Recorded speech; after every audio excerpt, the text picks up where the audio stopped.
الحمد لله وكفى والصلاة والسلام على من لا نبي بعده.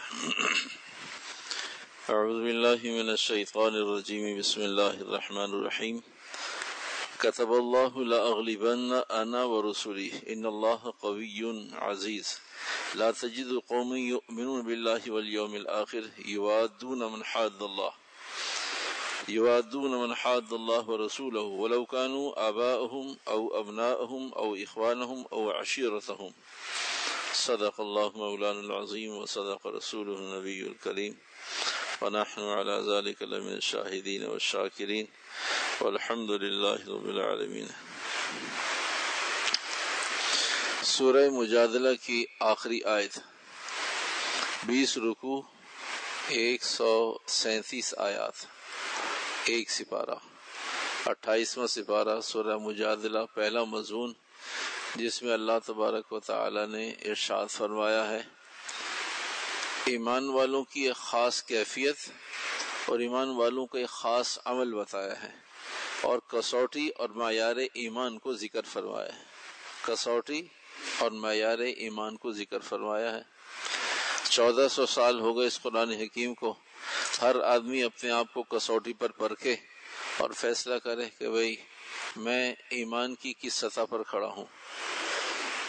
مسائل دنیا کے مختلف ہوتے ہیں، ہوتے رہیں گے، ہو سکتے ہیں، لیکن قرآن حکیم اپنی جگہ پر اپنی سارے رموز کے ساتھ، اپنی ساری حقانیت کے ساتھ، اپنے سارے دلائل کے ساتھ قیامت کی صبح تک کے لیے اللہ کا وعدہ ہے کہ یہ جیسا پہلے دن اترا تھا آخری دن بھی ایسے ہی رہے گا. ہم جب چاہیں گے قیامت آ جائے گی، نظام ختم ہو جائے گا.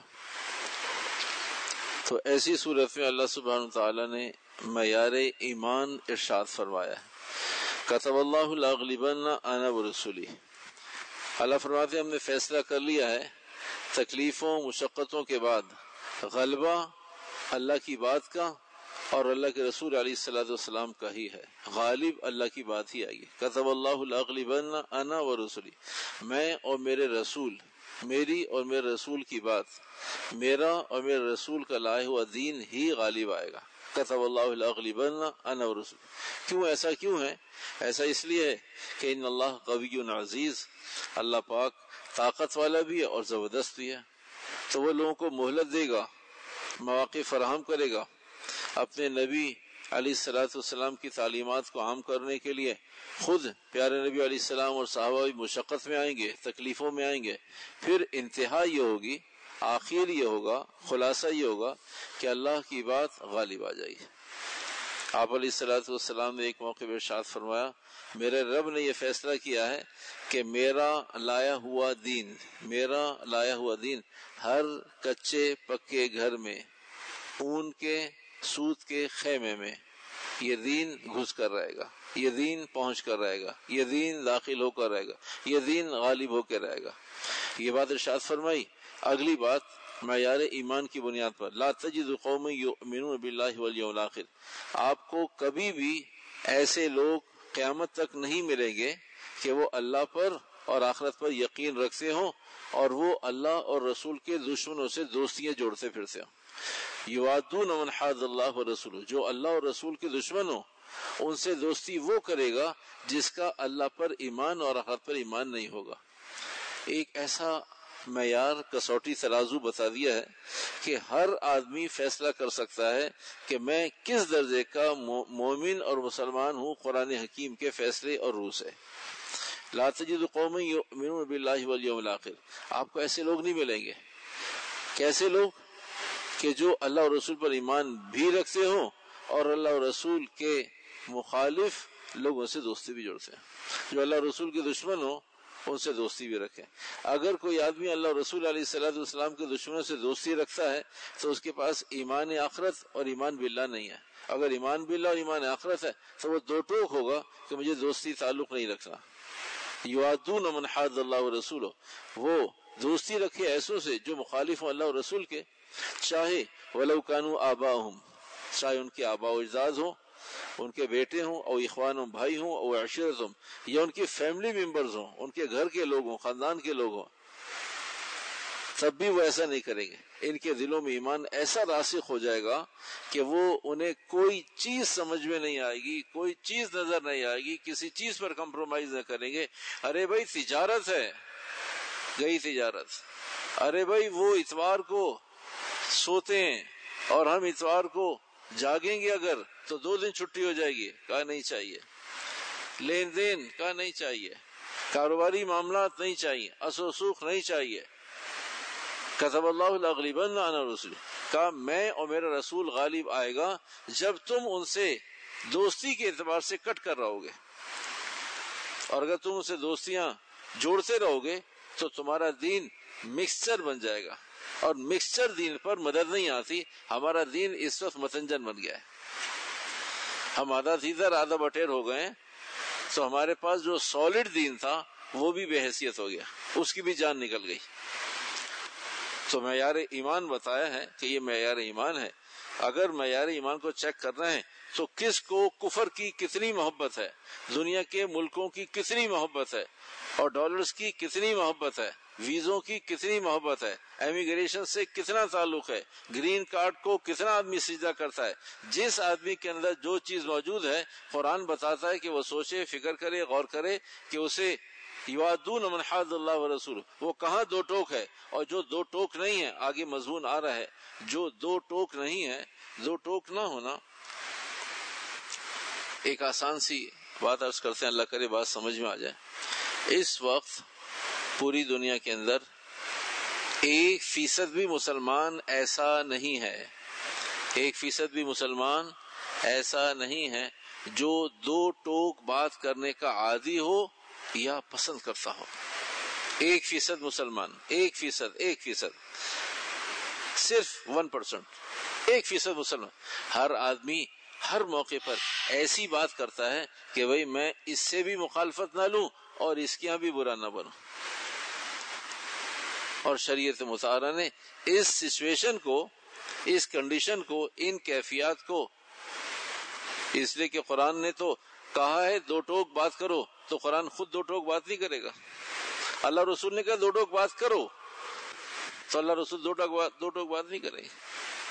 تو آپ کہیں کوئی معاملہ ہو, کہیں کوئی معاملہ ہو, تو امت مسلمہ میں 1% مسلمان ایسا نہیں ہے کلمہ لا الہ الا اللہ محمد رسول اللہ پڑھنے والا جو غلط کو غلط کہہ دے. کہا دیکھیں جی ہے تو غلط, لیکن بہرحال کچھ غلطی ان کی بھی ہے. 1% مسلمان ایسا نہیں ہے جس کے بارے میں یہ شہادت دی جا سکے کہ یہ قرآن کی روح سے مسلمان ہے. معیاری مسلمان کی بات ہو رہی ہے, ورنہ عرفی مسلمان تو ہم سب ہیں. ہمارے سب کے پاسپورٹ, ہمارے سب کے شناختی کارڈ, ہماری سب کی پہچان, ہماری سب کی مردم شماری مسلمانوں کی ہے. لیکن جہاں قول فیصل ہوگا وہاں آدمی کہتا ہے کہ کل کو پتہ نہیں ان کی حکومت آ جائے, میں انہیں برا کہہ رہا ہوں. اس نے کہا آپ بھی خیال کریں, لیکن غلط یہ بھی نہیں ہے. کہا بالکل ٹھیک کہہ رہے ہیں, لیکن کچھ بات ان کی بھی ٹھیک ہے. شریعت مطہرہ نے اسے منافقت کہا ہے. تو اس وقت 99% مسلمان, میں اور آپ اس میں شامل ہیں. گھبرائیں نہیں, پریشان نہ ہو, ہم کوئی خاص لوگ نہیں, ہم بھی عام مسلمان ہیں. وہ خاص لوگ ہوتے ہیں جو باہر ہوتے ہیں, مستثنا ہوتے ہیں. ہم اور آپ بھی انہی لوگوں میں شامل ہیں جو 99% لوگ ہیں. بات کہنے میں ایسا انداز اختیار کرتے ہیں, زوم آنے بات, کہ بھئی ادھر ناراض بھی نہ ہو اور ادھر کام. میں نے آپ ہی کی تو فیور کیے ہیں, میں نے تو بتا دیا تھا, میں نے تو کہہ دیا تھا. کہا اور کیا کہا تھا؟ کہا وہ تو مجبوری تھی نا, وہ بھی تو کہنا تھا, وہ جملہ بھی تو ساتھ کہنا تھا نا. جب کبھی کسی پکڑ میں آ جاتا ہے, زوم پر پیر آ جاتا ہے, کہا آپ کو یاد نہیں میں نے کیا کہا تھا؟ آپ کو یاد تھا, میں بتایا نا. ہاں میں نے, آپ یاد کریں میں نے کیا, ریکال کریں کیا کہا تھا, تاکہ آپ میرے دشمن نہیں بنے. تو میں نے اس وقت بھی اللہ کا احسان منافقوں والی حرکت کی تھی. میں تو پھر آپ کے ساتھ کھڑا ہوں, آپ کیوں پریشان ہوتے؟ آپ میرے بھائی ہیں, اس لیے کہ آپ بھی بڑے منافق ہیں, میں بھی بڑا منافق ہوں, ہمیں دونوں میں کیا فرق ہے؟ تو اس وقت 1% مسلمان ایسا نہیں ہے جو غلط ہے تو غلط ہے, صحیح ہے تو صحیح ہے. آدمی عزت بچانے کے چکر میں لگا ہوا ہے. تو قرآن نے ایک اصول بتایا, قرآن اور اللہ اور رسول فرماتے ہیں جسے ہماری عزت کا خیال نہیں ہے وہ دنیا میں کہیں عزت نہیں پائے گا. لوگوں کو اللہ اور رسول کی عزت پیاری نہیں ہے, اپنی عزت پیاری ہے. تو اللہ فرماتے اس لیے ہمیں تمہاری عزت پیاری نہیں ہے, تم ہماری عزت کا پاس نہیں رکھتے, ہمیں بھی تمہاری عزت کا پاس رکھنے کی کوئی ضرورت نہیں ہے. تو اللہ اور رسول ان کی عزت کا پاس رکھتے ہیں جنہوں نے اللہ اور رسول کی عزت کا پاس رکھا. تو جب آدمی دین کا پاس نہیں رکھتا تو اللہ بھی ایسوں کے ہم جیسوں کے ہمارے حوالے کر دیتا ہے. اصلح لنا شأننا کلہ ولا تکلنا الی انفسنا طرفۃ العین. اللہ کے نبی علیہ السلام نے فرمایا اللہ پلک جھپکنے کے بقدر بھی ہمیں ہمارے نفسوں کے حوالے نہ فرما ورنہ ہم منافق ہو کے مریں گے, کافر ہو کے مریں گے. اور اللہ کے نبی کی ہر دعا ہر عمل امت کے لیے. تو امت کو بتا دیا بھائی یہ دعا کرو اس لیے کہ خطرے کی معاملہ خطرے کا ہے. تو معیار تو ڈھونڈنا پڑے گا بھائی, معیار کہیں ڈھونڈنا پڑے گا معیار. ایک صاحب سے بات ہو رہی تھی تو کہتے میں نے ان سے کہا بھائی ہم سب مل کر اگر کوئی اللہ والا ہے اس معاشرے میں یا دنیا میں مل جائے گا. تو کہا کیوں نہیں ملے گا بھائی, ڈھونڈنا پڑے گا. کہتے آپ کو معلوم ہے. میں کہا بھائی دونوں مل کے ڈھونڈیں گے آسان ہو جائے گا, آپ اکیلے میں اکیلے ڈھونڈوں گا تو مشکل ہو جائے گا, دونوں مل کے ڈھونڈتے ہیں. تو کہا آپ کہہ رہے ہیں مجھے نظر نہیں آتا کوئی, مجھے نہیں لگتا کہ اس زمانے میں کوئی اللہ والا ہے, کوئی دیندار کوئی اللہ والا ہو. اچھا یہ بات پتہ ہے وہ کہاں کہہ رہے تھے؟ مسجد کی صف میں کھڑے ہو کے کہہ رہے تھے. نماز کا ٹائم قریب تھا. وہ کہا یار ایک بات آپ نے کہی تھی تو میں پوچھنا چاہتا ہوں, کیا آج کے دور میں کوئی اللہ والا ہے؟ تو بھائی جب 1000 واٹ کا بلب نہیں میسر آئے گا تو آدمی 100 واٹ کے بلب کو بھی آگ لگا دے گا, اس لیے کہ 1000 واٹ کا بلب تو پھر کیا کرے گا؟ 100 واٹ کے بلب کو توڑ دے گا, خود توڑ دے گا. کہا یہ بھی نہیں چاہیے. اچھا 100 واٹ کا نہیں ہے تو 0 کا, اسے بھی چورا چورا کر دے گا.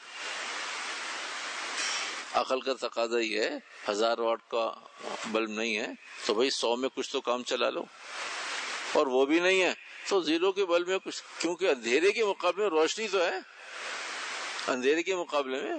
ہے, بھائی جیسی دہی ہوگی ویسی لسی ہوگی. تو ہم کیسی دہی ہیں؟ تو ہمارے درمیان میں سے کون سا نبی پیدا ہوگا؟ وہ نبی بھی تو ہمارے معاشرے کا ہوگا نا بھائی. وَمَا أَرْسَلْنَا مِن رَّسُولٍ إِلَّا بِلِسَانِ قَوْمِهِ. ہم نے انہی کی قوم میں, انہی کی زبان میں, انہی کی نہج کا, انہی کے معیار کا, انہی کے سٹینڈرڈ کا نبی بھیجا. تو بھی ہمارے درمیان میں جو متقی آدمی ہوگا وہ کہیں آسمان سے امپورٹڈ تھوڑی ہوگا, وہ آسمان سے تھوڑی آئے گا, وہ ہمارے معاشرے کا تو آدمی ہوگا. تو ہم دیکھتے نہیں کہ ہم کیسے ہیں, جیسے ہم ہیں ویسے ہمارے درمیان کا نیک آدمی ہوگا. وہ بھی تو یہی گندم کھائے گا نا, وہ گندم ساتھ تھوڑی لائے گا آسمانوں سے, وہ بھی یہی پانی پیے گا نا, زمزم تھوڑی پیے گا. وہ جس معاشرے کے ہم لوگ ہیں ہمارے بزرگ بھی ہمارے معاشرے کے ہوں گے. تو ایک صاحب کہنے لگے کہ ہمیں کوئی صحابی صفت آدمی چاہیے, صحابی صفت آدمی چاہیے. تو میں عرض کیا بھائی صحابہ کے دور میں تو سارے ہی صحابی تھے, پھر صحابہ کے دور میں سارے ہی صحابی تھے, اور یا پھر ابو لہب ابو جہل تھے. یا ہم صحابی بن جائیں یا قبول کر لیں کہ نہیں بھی ہم تو ابو جہل ابو لہب صفت کے لوگ ہیں. تو آدمی کسی طرف ٹکتا نہیں ہے, کسی طرف ٹکتا نہیں ہے. کتب اللہ لاغلبن انا ورسلی, غالب آئے گی اللہ رسول کی بات. جو آدمی اللہ رسول کی عزت کا پاس رکھے گا, اللہ کا وعدہ ہے ہم تمہیں عزت دیں گے. جو اللہ رسول کی, تو میرا آپ کا سب کا جذبہ یہ ہے کہ دیکھو بھائی میرا الو سیدھا ہونا چاہیے, باقی مجھے اس سے کوئی سروکار نہیں کہ دین کا کیا ہوتا ہے, اللہ کا کیا ہوتا ہے, رسول کا کیا ہوتا ہے. دوسرا مضمون آج کے ایک سپارے سے متعلق, اللہ نے اپنے اسماء الحسنى عطا فرمائے, اپنے نام پیارے پیارے نام, اور ہر نام کے پاس, ہر نام کے ساتھ ایک زبردست طاقت اور قوت ہے. هو اللہ الذی لا الہ الا هو, وہی تو ہے وہ اللہ جس کے سوا کوئی اور معبود نہیں, کوئی اور الہ نہیں. هو اللہ الذی, وہی تو ہے وہ اللہ. تو یہ اردو والوں نے جو ترجمہ کیا ہے یہ بہت ٹھوک بجا کے ترجمہ کیا. هو اللہ الذی لا الہ الا, ارے وہی تو ہے وہ اللہ کہ اس کے سوا کوئی معبود نہیں. عالم الغیب والشہادہ, ظاہر اور باطن کو, اندر اور باہر کو, سیاہ اور سفید کو, سب کو جانتا ہے. هو الرحمن الرحیم, وہی رحمان وہی رحیم. هو اللہ الذی لا الہ الا هو الملک, القدوس، السلام، المؤمن، المہیمن، العزیز، الجبار، المتکبر، سبحان اللہ عما یشرکون. اتنے سارے تمہیں صفاتی نام بتا دیے، پھر بھی تم شرک میں چلتے ہو، پھر بھی شرک کی طرف دوڑتے ہو. سبحان اللہ عما یشرکون، جو کچھ تم اس کے ساتھ شرک ٹھہراتے ہو وہ اس سے بہت پاک ہے، تم اس کی حیثیت کو کم نہ کرو. هو اللہ الخالق البارئ المصور له الاسماء الحسنى يسبح له ما في السماوات والارض وهو العزیز الحکیم. اسماء الحسنى پڑھ دیے، سارے کے سارے اسماء الحسنى ہیں. جو بات یہاں بتانی ہے وہ یہ کہ سارے اسماء الحسنى اللہ کے ہیں، اچھے اچھے نام، اسماء نام، حسنى اچھے اچھے نام، سب اللہ کے اچھے نام ہیں. کوئی بھی پڑھ لیں، برکت کے لیے سب پڑھ سکتے ہیں. ایک ہے برکت اور ایک ہے ہدف. برکت کے لیے سب پڑھے، آپ علیہ الصلوۃ والسلام کے 999 نام ہیں، سب پڑھے. اسماء البدرین کے 300 نام ہیں، 313 سب پڑھے. صحابہ کے سینکڑوں نام ہیں، سب پڑھے. اور صحابیات کے سینکڑوں نام ہیں، سب پڑھے. برکت کے لیے نیک لوگ ہیں، اچھے لوگ ہیں، متقی لوگ ہیں. لیکن جب ہدف کے لیے پڑھیں گے تو پھر وہ پرٹیکولر خاص نام پڑھیں گے جو ہماری ضرورت ہے. مثال کے طور پر اللہ کے تو بہت سارے نام ہیں. ایک آدمی کو اولاد چاہیے تو یا رزاق کا وظیفہ پڑھے. کس کا وظیفہ پڑھے؟ یا رزاق کا. کس کا؟ ہاں، ایک آدمی کو اولاد چاہیے تو وہ کس کا وظیفہ پڑھے؟ یا رزاق ہوگا. کیا پڑھے؟ وہ یا خالق پڑھے. نام تو دونوں اللہ کے ہیں. اگر یا رزاق پڑھے گا تو اللہ روزی میں برکت دے دے گا، بچے نہیں ہوں گے. اور ایک آدمی کو روزی چاہیے، وہ یا خالق پڑھ رہا ہے. تو نام سب اللہ کے ہیں، لیکن ہدف کیا ہے؟ جو ہدف ہے وہ پڑے گا. تو اسماء الحسنہ کا مقصد یہ نہیں ہے ایک آدمی کہتا ہے میں سارے نام پڑھتا ہوں، ساری میری ضروریات ہیں، اللہ سب کچھ دے دے. تو ایسے آدمی کو صحت ہو جائے گی جو صبح اٹھ کے 200 گولیاں کھاتا ہو، کہا پتہ نہیں شام تک کیا بیماری ہو جائے، اس کی گولی پہلے کھا لوں. جو آدمی روزانہ 10-20 گولیاں صحت مند آدمی کھاتا ہو، کبھی پتہ نہیں شام کو سر میں درد ہو جائے تو ابھی کھا لوں پین کلر. تو بھی اللہ کے سینکڑوں نام ہیں. ہماری ضرورت کیا ہے؟ ہمارے اللہ نے اس لیے دیا کہ برکت کے لیے پڑھنا، خوب پڑھو. لیکن اگر ہدف کے لیے پڑھنا کوئی ضرورت ہے تو جو ضرورت ہے وہ بتاؤ. پریشان ہو، کوئی ذلت آ گئی ہے تو یا معیز پڑھو، اے اللہ عزت دے دے.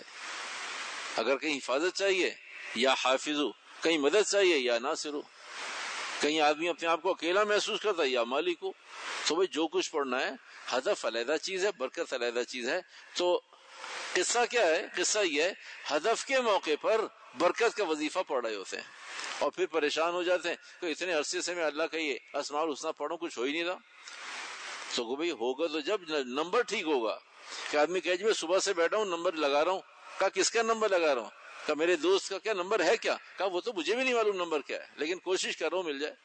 تو بھائی نمبر تو معلوم ہونا چاہیے پہلے کہ کہاں ملانا چاہتا ہے. تو نمبر نہیں معلوم لیکن جان مار رہا ہے. اسماء الحسنہ سب پڑھا ہے، سارے پڑھا ہے، لیکن یہ نہیں معلوم کہ میری ضرورت کیا ہے. آج کے ایک سپارے سے متعلق 30 اور آخری مضمون، لقد كان لكم فيهم اسوة حسنة لمن كان يرجو الله واليوم الآخر ومن يتولى فإن الله الغني الحميد. آپ علیہ الصلوۃ والسلام کی زندگی اسوہ حسنہ بتائی گئی ہے کہ وہ بہترین نمونہ ہیں، وہ تمہارے لیے بہترین نمونہ ہیں. تو جو لوگ آخرت پر ایمان رکھتے ہیں، یقین رکھتے ہیں، انہیں چاہیے کہ وہ اسوہ حسنہ کو ترجیح دیں. آپ علیہ الصلوۃ والسلام کی حیات طیبہ کو، اسوہ حسنہ کو ترجیح دیں.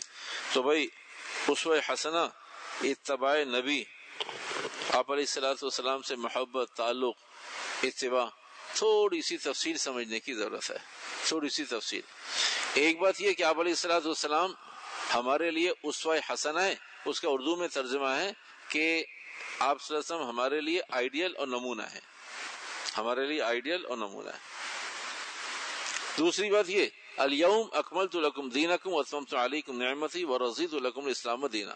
تمہارے لیے ہم نے دین مکمل کر دیا، اب اس میں کوئی کمی نہیں رہی. اور ادھر فرما دیا اسوہ حسنہ، آپ علیہ الصلوۃ والسلام کو اسوہ حسنہ بنایا جائے. اسوہ حسنہ کہتے ہیں آئیڈیل کو، جہاں کوئی کمی نہ ہو. دنیا کے اندر میں بہت اعتماد سے بڑوں کی بات نقل کر رہا ہوں، اگر یہ آیت سمجھ میں آ جائے تو دنیا میں بدعت نام کی چیز ڈھونڈنے سے بھی نہ ملے. کیا آپ علیہ السلام اسوہ حسنہ ہے، آئیڈیل ہے. یہ کیسا آئیڈیل ہے جس کے بعد کچھ اور بھی ضرورت ہے؟ یہ کیسا آئیڈیل ہے کہ آپ علیہ السلام کی زندگی کمال درجے کی زندگی ہے، پھر بھی ہم نئی نئی چیزیں اس میں ڈالتے ہیں. آپ علیہ السلام جو نہیں بتایا کب وہ بھی دین ہے، کب بھول گئے ہوں گے بتانے سے؟ آپ علیہ السلام کے زمانے کی چیز تھوڑی ہے. بھائی جو لوگ یہ کہتے ہیں آپ علیہ السلام کے زمانے کی ضرورت نہیں تھی، آج کی ضرورت ہے، وہ یہ کہتے ہیں کہ نبی اس زمانے کا تھا، آج کے زمانے کا نبی نہیں ہے. یہ ختم نبوت پر ایک حملہ ہے. جو لوگ یہ کہتے ہیں کہ آپ علیہ السلام کا زمانہ وہ تھا، وہ راکٹوں کا زمانہ نہیں، اونٹوں کا زمانہ تھا، یہ راکٹوں کا زمانہ ہے، تو آج کی ضرورت آپ علیہ السلام کو کیا پتا؟ تو یہ کہتے ہیں کہ نبی اس زمانے کا تھا، آخری نبی قیامت تک کے لیے نہیں ہے. تو یہ جملہ انتہائی خطرناک ہے. اس کے پیچھے پس منظر میں یا تو کوئی بیک گراؤنڈ میں چیز موجود ہے، اور یہ زمانے کی اعلیٰ نسل کی جہالت موجود ہے. یہ زمانے کا بدترین جاہل ہے وہ مسلمان کہ جو یہ کہتا ہے کہ آپ علیہ السلام کا زمانہ وہ تھا، اس زمانے کی ضرورت اور تھی، آج کے زمانے کی اور ہے. وہ نبی قیامت تک کے زمانوں کو سامنے رکھ کر رب نے ڈیزائن کیا ہے. نبی بھی ایسا بنایا، نبی کی تعلیمات بھی ایسی بنائی. عالم الغیب والشہادہ، قیامت تک جو کچھ رونما ہونے والا ہے وہ اللہ کے نبی کو علیہ السلام کو وقت کی ساری ضروریات سمجھا دی. آپ علیہ السلام بہت ساری چیزوں کے بارے میں فرمایا. اللہ کے نبی کے پاس وحی آ گئی اور آپ علیہ السلام نے اپنے پردہ فرمانے کے بعد کے بھی لوگوں کے نام بتا دیے، یہ منافق ہو کے مریں گے. وہی آ گئی، بتا دیا.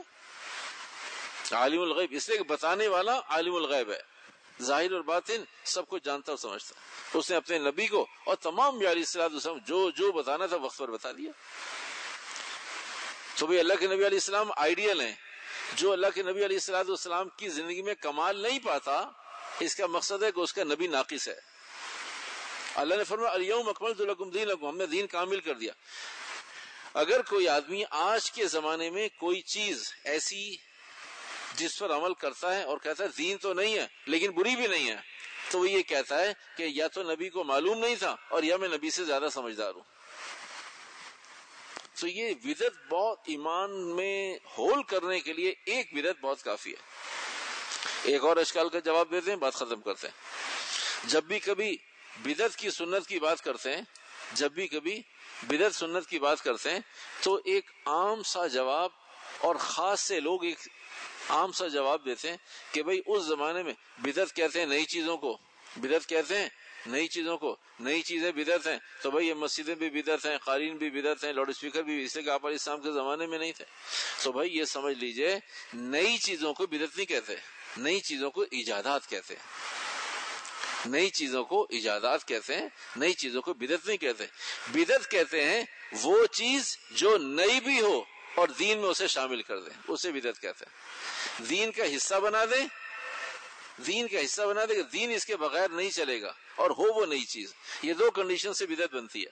پہلی بات یہ کہ نئی چیز ہو، آپ علیہ السلام کے زمانے کی چیز نہ ہو، اور دوسری بات اسے دین کا حصہ بنا دیں، دین کا ہار پہنا دیں اسے. اب یہ بدعت بنے گی. اگر وہ دین سے باہر ہے تو بدعت نہیں بنے گی. اور اگر آپ علیہ السلام کے زمانے کی چیز ہے اور دین میں چاہے شامل نہ کریں وہ بدعت نہیں بنے گی.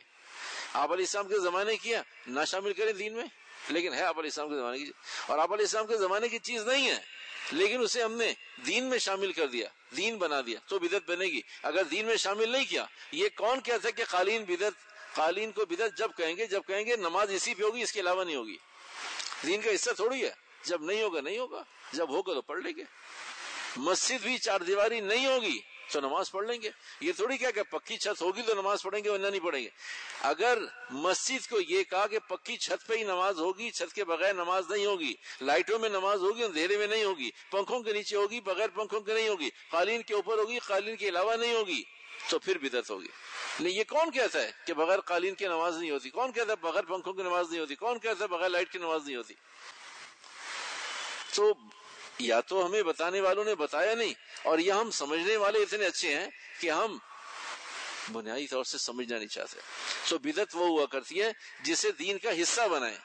پوچھا جائے گا یہ نیک عمل ہے، اچھا عمل ہے، نیا عمل ہے، آپ اسے دین سمجھ کے کر رہے ہیں یا دین سمجھ کے نہیں کر رہے؟ یعنی دین سمجھ کے کرتے، کہا پھر بدعت ہے. کہا ہم اسے دین نہیں سمجھتے. کہا جب دین سمجھتے نہیں تو کرتے کائے کو ہیں؟ جب دین سمجھتے نہیں تو کائے کو کر رہے ہیں؟ کیوں جان مار رہے ہیں؟ تو آدمی کرتا جب یہ جب اسے دین سمجھتا ہے، جب اسے دین سمجھتا ہے. میں آپ سے بارہا عرض کرتا ہوں، آپ قبول کریں نہیں کریں، لیکن میری اپنی بارے میں رائے ہے کہ میں نیوٹرل آدمی ہوں. معلومات ضرور کوشش کرتا ہوں بڑوں سے معلومات لوں، پوچھوں، کتابوں کا سہارا لوں، فتاوے دیکھوں، نئی جدید معلومات لوں، لیکن شدت پسند نہیں ہوں، نیوٹرل ہے، کبھی بات عرض کرتے ہیں سمجھ میں آتا ہے ٹھیک ہے۔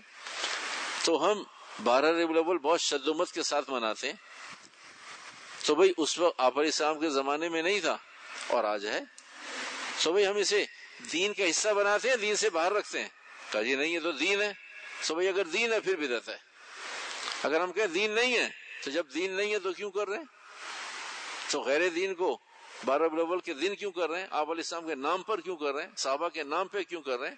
اور پھر آپ علیہ السلام کے زمانے کے بعد تو صحابہ کے پاس تو سینکڑوں ربیع الاول آ گئے، تو اس کا مقصد ہے کہ ہمارے پاس جذبہ عشق، جذبہ علم اور سطح علم زیادہ ہے۔ صحابہ علم میں بھی ناقص تھے اور محبت میں بھی ناقص تھے۔ اگر ہم یہ کہتے ہیں کہ وہ ناقص تھے پھر ہمارا ایمان خطرے میں پڑ گیا۔ ہم کہتے ہیں نہیں وہ ہم سے زیادہ عشق رکھنے والے تھے، جب ہم سے زیادہ عشق رکھنے والے تھے تو ان عاشقین کو کیوں سمجھ میں نہیں آیا کہ وہ بھی دین میں شامل کر دے؟ پوچھ ہی لیتے آپ علیہ السلام سے کہ آپ کے جانے کے بعد اگر ہم ایسا کریں اس کی اجازت ہے؟ تو کرنے والوں سے پوچھیں یہ دین ہے یا نہیں؟ کہا جی دین ہے، کہا پھر بدعت ہے، اس لیے کہ آپ علیہ السلام کے زمانے میں نہیں تھی۔ اگر کہتے ہیں دین نہیں ہے تو بھائی اصولی طور سے کوئی بھی نہیں کہتا کہ دین نہیں ہے، سب دین سمجھ کے کر رہے ہو۔ تو بھائی تھوڑا سا وسعت نظری کے ساتھ، یہ بنیاد نہیں ہے میرے بھائیوں، یہ بنیاد نہیں ہے کہ ہمارے بڑے کرتے آئے ہیں، یہ بنیاد نہیں ہے، یہ دین کی بنیاد نہیں ہے۔ جو چیز قرآن حدیث سے تصادم ٹکرائے گی اسے چھوڑ دیں گے، اس لیے کہ اصل قرآن حدیث ہے، تاکہ ہمارے بڑوں کو بھی اجر ملے کہ بھی ہمارے بڑے تو جیسی تیسی زندگی گزار گئے، ہمارے چھوٹے تو سنت پہ آ گئے، ہمارے چھوٹے تو صحیح ہو گئے، ہمارے چھوٹے تو قرآن حدیث پر آ گئے۔ تو اس لیے اگر نیوٹرل ذہن رکھیں گے تو بہت ساری چیزیں سمجھ میں آئیں گی، اور نیوٹرل ذہن نہیں رکھیں گے نہیں آئیں گے سمجھ میں، قیامت تک نہیں آئیں گے۔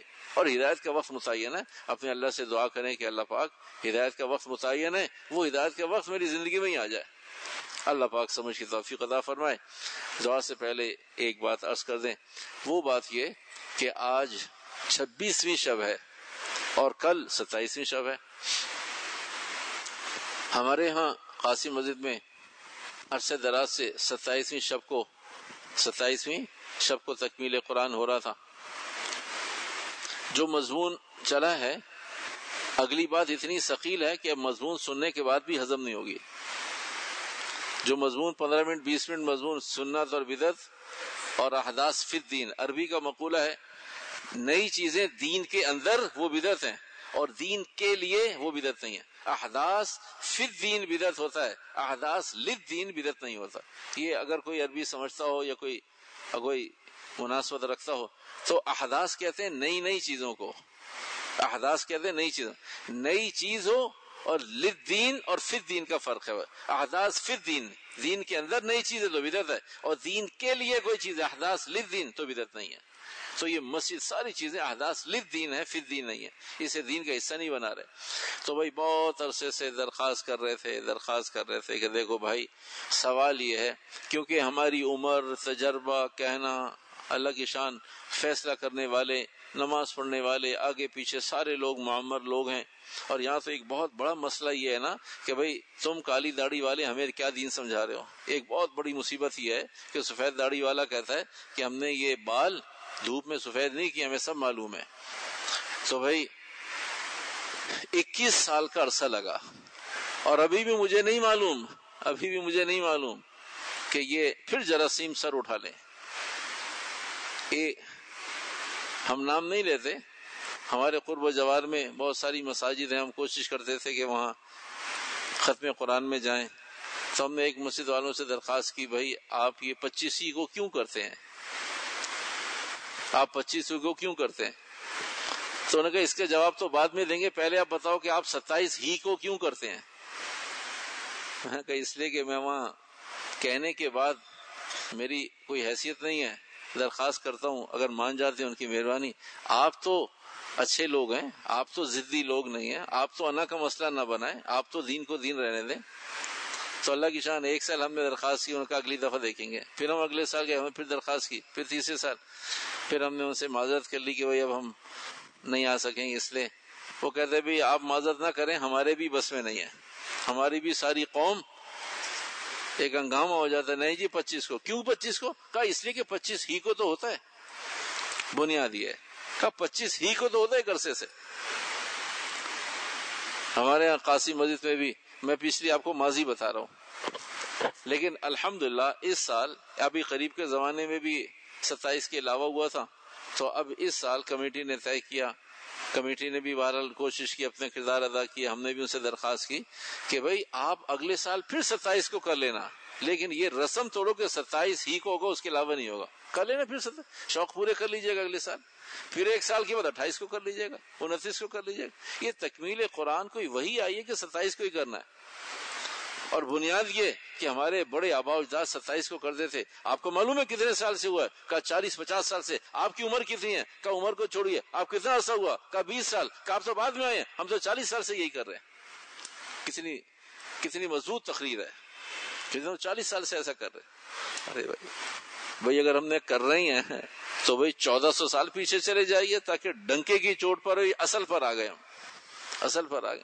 تو بھائی اللہ نے فضل فرمایا، الحمدللہ ثم الحمدللہ، خوشائن بات ہے، قابل تعریف بات ہے، اور میں چاہتا ہوں کہ آپ اور میں بھی اپنا مائنڈ میک اپ کر لیں۔ تو یہ کسی ایک پرٹیکولر تاریخ کو، ہمارا تعلق جامع فاروقیہ سے، ہم نے کبھی وہاں پر طاق راتوں میں تکمیل قرآن نہیں دیکھا۔ ہم نے اسے اپنے بڑوں سے پوچھا ایسا کیوں ہے؟ فرمایا ساری دنیا اس بدعت پہ آ کر ٹھہر گئی ہے، اس لیے ہم یہ بتانا چاہتے ہیں کہ بھائی اسے بنیاد نہیں بناؤ۔ اگر ایک آدمی بہت نیک آدمی ہوتا ہے نا، اگر ہماری آپ کی زندگی رہی، ہم پھر درخواست کریں گے کہ طاق سے جفت پر آئیے۔ وہ شاید ابھی ہماری عمر میں نہیں ہو سکتا، وہ طاق سے جفت میں آئیے کہ بھئی 24ویں شب کو ہو گیا، 23واں روزہ 24ویں شب، ایسا کیوں بھائی؟ اچھا بھائی ایسا کیوں نہیں؟ کہ ہم نے تو طاق میں ہی دیکھا ہے۔ تو بھائی طاق میں دیکھا یہ دین تھوڑی ہے۔ ابھی 8 سال 10 سال پہلے بھی رکوع میں ہم نے سجدہ کیا تھا، اس وقت بھی ایک ہنگامہ ہوا، تو نئے حافظ صاحب نے بھی رکوع میں سجدہ کر لیا، اعلان کر دیا، پھر باہر اٹھا پٹک شروع ہو گئی۔ ارے بھائی اللہ کے بندو، دین جاننے والوں سے پوچھ لو، کوئی ناجائز کام ہو گیا، کوئی حرام کام ہوگا، کیا ہو گیا آپ کو معلوم ہے؟ کہ ہم نے کبھی دیکھا نہیں ہے۔ کہ اگر آپ نے جو نہیں دیکھا وہ دین نہیں ہو سکتا، جو آپ نے دیکھا ہے وہی دین ہوگا، جو آپ نے سنا ہے وہی دین ہوگا، اتنا ہی دین ہے جتنا آپ کو معلوم ہے، اس سے زیادہ دین نہیں ہو سکتا۔ کہا یہ تو نبی بھی نہیں کہتا، نبی بھی کہتا بھائی وہی آئے گی بتا دوں گا، نبی بھی یہ نہیں کہتا بھائی میں نے تو دیکھا نہیں، ایسے دین ہو نہیں سکتا۔ میں کہا بھائی یہ تو نبی سے بھی اوپر کی بات ہے۔ تو بھائی اس موقع پر الحمدللہ ثم الحمدللہ تکمیل قرآن 29 کو ہے، تکمیل قرآن 29، اور 29 دن ہے ہفتہ، 28ویں شب ہے جمعہ۔ تو تکمیل قرآن تراوی 29ویں شب، تکمیل تفسیر 28ویں شب، تکمیل تفسیر 28ویں شب یعنی جمعے کے دن، جمعے کے دن گزرنے کے بعد جو تراوی پڑھیں گے وہ 28ویں شب ہوگی۔ 28ویں شب میں انشاءاللہ تکمیل تفسیر، تکمیل تراوی نہیں، تکمیل تراوی 29ویں شب کو، ہفتے کے روز۔ میں آپ کو بار بار عرض کر رہا ہوں، لیکن میرا 22 سال کا تجربہ یہ، اٹھنے کے بعد پھر آدمی پوچھتا ہے کہ وہ کب ہے۔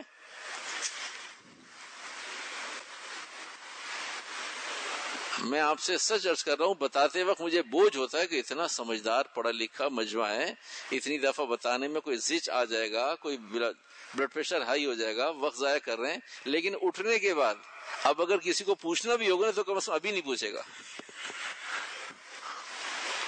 تو تکمیل قرآن ہے 29ویں شب کو، اور تفسیر کا تکمیل ہے 28ویں۔ جمعے کے روز جو ہم درس دیتے ہیں، اللہ آپ کو جزائے خیر دے، ہم مشکور ہیں، ممنون ہیں، شکر گزار ہیں، آپ ہمارے محسن ہیں، آپ کا احسان ہے کہ آپ کی برکت سے ہمیں بھی دین میں قرآن پاک تفسیر اور 2-4 چیزیں اٹھانے کا، دیکھنے کا موقع مل جاتا ہے۔ آپ نہ بیٹھیں تو ہماری بھی ہمت نہیں ہوتی، آپ بیٹھتے ہیں ہمیں بھی توفیق ہو جاتی ہے، ہم بھی سال بعد قرآن پاک اٹھاتے ہیں، تفسیر دیکھ لیں، بڑوں نے کیا لکھا ہے، مفسرین نے کیا لکھا ہے، کئی چیزیں، بہت ساری چیزیں ہوتی ہیں محو ہو جاتی ہیں ذہن سے، آپ کی برکت سے بھی رات میں بتانا ہے بات کو، اور رات کو ڈھونڈنا ہے، تلاش کرنا ہے، تو دن میں دیکھ لیتے ہیں۔ تو آپ کا احسان ہے، اس سے انکار نہیں ہے، یہ مسجد میں بیٹھ کر دیانت کے ساتھ عرض کر رہا ہوں۔ تو 28ویں شب کو جمعے کو انشاءاللہ تفسیر کی تکمیل ہے، اور 29ویں کو تراویح کی تکمیل ہے۔ تو اس سلسلے میں اس سے متعلق جو اگلا مضمون ہے وہ یہ کہ کل 27ویں شب کو ہماری کچھ مصروفیات ہیں، تو کل درس نہیں ہوگا، کل کا اور اگلے دن کا درس 28 کو انشاءاللہ تکمیل کے موقع پر ہوگا۔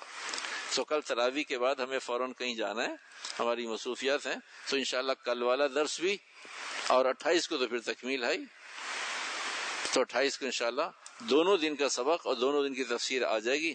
تو کل تراویح سے فارغ ہونے کے بعد انشاءاللہ ہماری مصروفیات ہیں، تو کل درس نہیں ہوگا۔ اللہ پاک آپ رات کو انتہائی جزا خیر عطا فرمائے۔ ایک بات اور عرض کر دوں، میرے بہت سارے متعلقین ہیں، میں آپ اسے نہ مذاق سمجھیں اور نہ اسے آپ ہلکا لیں۔ میرے بہت سارے متعلقین ہیں جو کبھی کبھی آتے جاتے ہیں، درس میں بیٹھتے ہیں، وہ یہ کہتے ہیں کہ محمد بن قاسم مسجد کے نمازیوں کو سرخ سلام ہے کہ اتنا بڑا جگر اور اتنا تحمل لے کر بیٹھتے ہیں۔ یہ صرف آپ کی اسپیشلٹی ہے کہ آپ اتنے تحمل کے ساتھ اور اتنی ثقیل باتوں کو سنتے بھی ہیں، کوشش بھی کرتے ہیں، تو یہ ہر مسجد کا مزاج نہیں ہے، اس لیے کہ وہاں تو ایک آدھ دو باتوں میں مجمع تڑک جاتا ہے، معاملہ خراب ہو جاتا ہے۔ تو یہ آپ کا حسن ظن ہے، آپ کا بڑا پن ہے کہ آپ قرآن پاک کی برکت سے سن لیتے ہیں، اور بہت ساری چیزوں میں ہمیں خود بھی احساس ہوتا ہے کہ شاید آج ہائی پوٹنسی ہو گئی، اتنی ہائی پوٹنسی ہونی نہیں چاہیے تھی۔ تو یہ آپ کا ظرف و جگرا ہے، اللہ آپ کو خیر دے۔ تو یہ آپ کی تعریف، میں تو آپ کا امام ہوں، میں تو کہہ ہی رہا ہوں، میرے متعلقین بھی، ان کے بھی یہ چیز ایکسیپٹڈ ہے کہ بھئی آپ کا مجمع بہت متحمل ہے، بہت ثقیل سے ثقیل بات بھی سن کر ہضم کر لیتا ہے۔ اللہ آپ رات کی اس خوبی کو اور اس میں برکت عطا فرمائے اور چار چاند لگائے، اللہ آپ کو اور ترقی دے، اللہ ہم سب کو عمل کی اہتمام